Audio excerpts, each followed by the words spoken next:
Hello everyone, welcome. तो आज से हम स्टार्ट करेंगे fundamental rights of Indian constitution. जो आपने देखा होगा, कोई भी एग्ज़ाम है, चाहे जेके एसएसबी है, एसएससी है, जेके पीएससी है या यूपीएससी है, हर एग्ज़ाम, हर बोर्ड का फेवरेट टॉपिक अगर पॉलिटी में कोई है तो वो है fundamental rights of Indian constitution. ठीक, तो इसको हम डिटेल्ड पढ़ेंगे। आज ये बेसिक इंट्रोडक्टरी वीडियो होगा। हम हर आर्टिकल को डिटेल्ड पढ़ेंगे 12 से लेके 35 तक। इसके लिए या तो किसी दिन एक आर्टिकल पे, जो लंबा आर्टिकल होगा, जैसे कि आर्टिकल 19 है, 15, 16 भी है, तो इनके इनके ऊपर थोड़ी लॉन्ग वीडियो आएगी। बाकी हम 2 से 3 आर्टिकल कवर करेंगे हर वीडियो में अलग अलग। ठीक है, आज इसका बेसिक इंट्रोडक्टरी वीडियो होगा। तो सबसे पहले फंडामेंटल राइट्स को फंडामेंटल क्यों कहा जाता है, मतलब क्या मतलब है फंडामेंटल का। फंडामेंटल का मतलब हुआ basic, foundational. These are the bare minimum rights.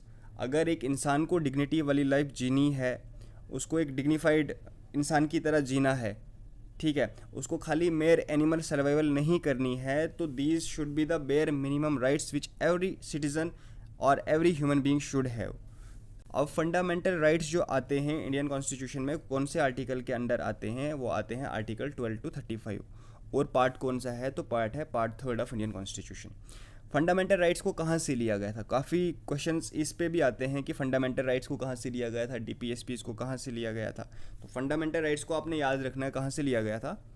Constitution of USA का बिल ऑफ राइट्स है, वहाँ से लिया गया था।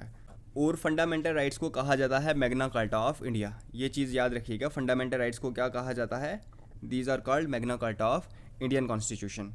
ठीक है, अब फंडामेंटल राइट्स के कुछ फीचर्स हैं, उसमें से सबसे इंपॉर्टेंट फीचर्स मैंने यहाँ पे लिखे हुए हैं, वो आपको याद रखने हैं। क्वेश्चन अगर आएगा तो इनमें से ही आएगा। जैसे कि दीज आर जस्टिसिएबल। अब जस्टिसिएबल का क्या मतलब हुआ, जस्टिसिएबल का मतलब हुआ अगर ये फंडामेंटल राइट्स आपके वायलेट होते हैं तो आप डायरेक्टली सुप्रीम कोर्ट या फिर हाई कोर्ट जा सकते हैं। ठीक है, और अगर आप सुप्रीम कोर्ट जाएंगे तो वो कौन से आर्टिकल में दिया हुआ है, वो दिया है आर्टिकल 32 ऑफ इंडियन कॉन्स्टिट्यूशन। वैसे ही अगर आप हाई कोर्ट अप्रोच करेंगे तो वो कौन से आर्टिकल के अंडर दिया है, वो दिया है आर्टिकल 226 ऑफ इंडियन कॉन्स्टिट्यूशन। ठीक है, नेक्स्ट इनका है, नेक्स्ट फीचर है to promote the idea of political democracy.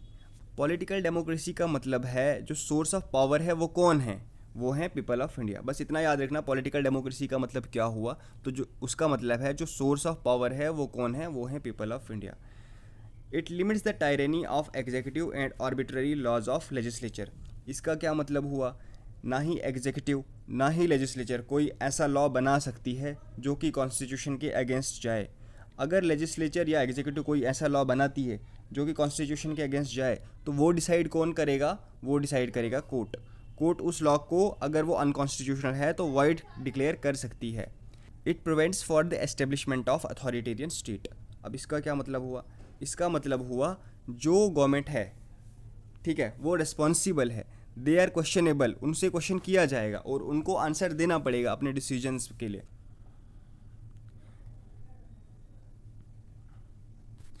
Next feature है it provides for government of laws and not government of man. इसका क्या मतलब हुआ, इसका सिंपल मीनिंग हुआ कि जो लॉ होगा, जो कॉन्स्टिट्यूशन होगा, वो सुप्रीम होगा और जो कंट्री रन करेगी वो किस बेसिस पे रन करेगी, तो वो जो कॉन्स्टिट्यूशन के अंदर लॉज दिए गए हैं तो उसके बेसिस पे ही फिर जो लॉज बनेंगे उस बेसिस पे रन करेगी।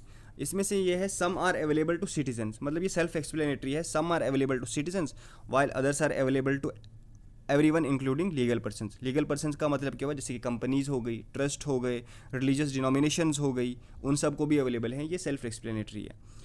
दे are not absolute but qualified. इसका क्या मतलब हुआ, इसका ये मतलब हुआ कि state can impose reasonable restrictions, मतलब कि ये एब्सोल्यूट नहीं है। जैसे कि मान लो अंडर आर्टिकल 19 के अंदर आपको दिया है फ्रीडम ऑफ स्पीच।